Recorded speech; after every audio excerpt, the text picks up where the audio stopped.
ಇವರಿವನ್ ನಮಸ್ಕಾರ ಸ್ನೇಹಿತರೆ. Current rate ಜಾಸ್ತಿ ಮಾಡಿದ್ರು, ಮೆಟ್ರೋ ಜಾಸ್ತಿ ಮಾಡಿದ್ರು, ಬಸ್ ಜಾಸ್ತಿ ಮಾಡಿದ್ರು, ಆಲ್ ರೇಟ್ ಜಾಸ್ತಿ ಮಾಡಿದ್ರು, ಎಲ್ಲಾ ರೇಟ್ ಕೂಡ ಜಾಸ್ತಿ ಮಾಡಿದ್ರು, ಬಿಎಂಟಿಸಿ ಕೂಡ ರೇಟ್ ಜಾಸ್ತಿ ಮಾಡಿದ್ರು. ಈಗ ಮತ್ತೆ ಕಸದ ಶುಲ್ಕ ಸರ್ಕಾರ ಹೊಸದಾಗಿ ಘೋಷಣೆ ಮಾಡಿದೆ. ಏಪ್ರಿಲ್ 1ರಿಂದ ಜಾರಿಗೆ ಆಗಿರುತ್ತೆ. ಕಸಕ್ಕೂ ಕೂಡ ನೀವು ಶುಲ್ಕ ಕಟ್ಟಬೇಕಾಗುತ್ತೆ. ಚದುರಡಿಗೆ ಇಷ್ಟು ಅಂತ ಇದೆ, ಕಮರ್ಷಿಯಲ್ಗೆ ಇಷ್ಟು, ನಾರ್ಮಲ್ ವಸತಿ ನಿವೇಶಕ್ಕೆ ಇಷ್ಟು ಅಂತ ಘೋಷಣೆ ಕೂಡ ಮಾಡಿದ್ದಾರೆ. ಸಿದ್ದರಾಮಣ್ಣಂಗೆ ಜೈ, ಸಿದ್ದರಾಮಣ್ಣಂಗೆ ಜೈ. ನೋಡಿ ಸ್ನೇಹಿತರೆ, ಈ ರೀತಿ ಮಾಡಿದ್ದಾರೆ. ಇದರ ಬಗ್ಗೆ ನಿಮ್ಮ ಅಭಿಪ್ರಾಯ ಏನು ಅಂತ ಕಮೆಂಟ್ ಮೂಲಕ ತಿಳಿಸಿ. ಇದನ್ನ ನೋಡಿ ನಂಗೆ ಒಂದು ಡೈಲಾಗ್ ಜ್ಞಾಪನ ಆಯ್ತು. ಏನಂದ್ರೆ, ಸಿದ್ದರಾಮಯ್ಯ ನಿನ್ನ ನಂಬಿದೆ, ನೀ ಚೆನ್ನಾಗಿ ನಮಗೆ ಗುಮ್ಮಿದೆ.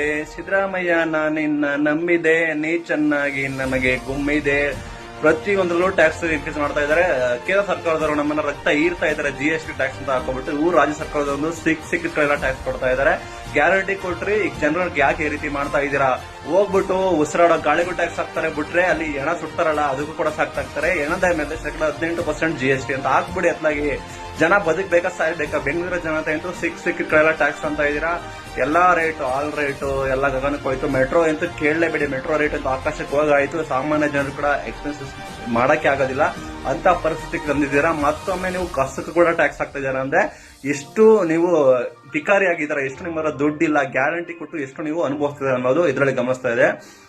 ಇದರ ಬಗ್ಗೆ ನಿಮ್ಮ ಕಮೆಂಟ್ ಮೂಲಕ ತಿಳಿಸಿ. ಏಪ್ರಿಲ್ 1ರಿಂದ ಜಾರಿ ಆಗ್ತಾ ಇದೆ. ಕಸಕ್ಕೂ ಕೂಡ ನೀವು ಮುಂದೆ ಕಸ ಕಟ್ಟಕ್ಕೂ ಕೂಡ ನೀವು ಮುಂದೆ ಟ್ಯಾಕ್ಸ್ ನ ಕಟ್ಟಬೇಕಾಗುತ್ತೆ.